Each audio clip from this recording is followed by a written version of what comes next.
तुम्हाला जर तुमचं डायजेशन व्यवस्थित ठेवायचं असेल ना तर 20 kg वजनामागे 1 लिटर पाणी प्यायचं बरं का. आता तुमचं वजन किती आहे त्यानुसार ठरवा तुम्ही दिवसभरामध्ये किती पाणी पिलं पाहिजे. आपण तर पाणकोंबडीच आहे बाबा, सारखं पाणीच पित राहतोय. आता इकडं सकाळपासूनची भरपूर भांडे पडलेली होती आणि बाहेर ऊन पण खूप झालं होतं, मग घेतले बाबा बेसिंग मध्येच धुवून. आता रोजच घरातली कामे करायचा कधी कधी असला कंटाळा येतो ना, असं वाटतं की त्यापेक्षा जॉब बरा. पण जॉब वाल्यांचे असले हाल बघितले ना की असं वाटतं बरंय बाबा आपण आपल्या फॅमिली सोबत. इकडं आपलं एक ऑनलाईन पार्सल आलं होतं बरं का, मग तेच फोडायचं काम चालू होतं. फौजी साहेबांना ऑनलाईन शॉपिंगचं एवढं वेड लागलंय ना, सारखं काही ना काही ऑर्डर टाकतच राहतात. मला तर गावात आणायला जायचा पण कंटाळा येतो. त्यानंतर इकडं दूध तापवायला ठेवलं होतं बरं का, उतू जाईल म्हणून सारखं लक्ष देत होते. थोडस 1 सेकंद बाजूला गेले कुठं, नाही तर गेलं ना सगळं उतू. आता ह्या दुधाचा काय प्रॉब्लेम असतोय काय माहिती, माणसाचं लक्ष नसलं की तेवढ्या टायमातच त्याला उतू जायचं असतंय. जाऊ द्या म्हटलं आधी मस्त कडक दुधाचा चहा तरी प्यावं.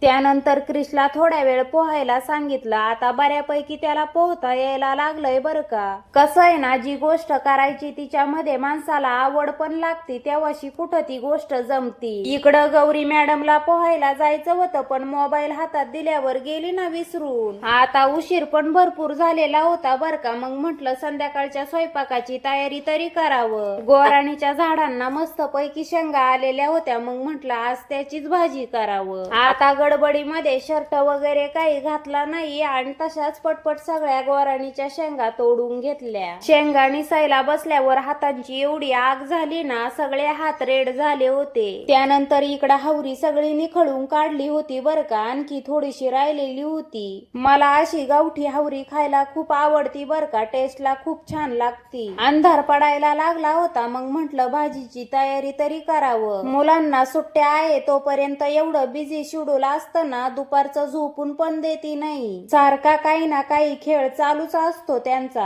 आता त्यांना टीव्ही चालू करून दिलेला होता तेव्हाशी कुठं शांत बसले होते. तोपर्यंत मी इकडं पटपट भाजी बनवून घेतली आणि सगळ्यांनी सोबतच जेवण केली. जेवण झाल्यानंतर माझं फिक्स असतं बरं का की थोड्या वेळ तरी बाहेर चक्रा मारायच्या. तर आजच्यासाठी एवढंच होतं बरं का. पुन्हा भेटूया आपण उद्याच्या ब्लॉग मध्ये. तोपर्यंत बाय बाय.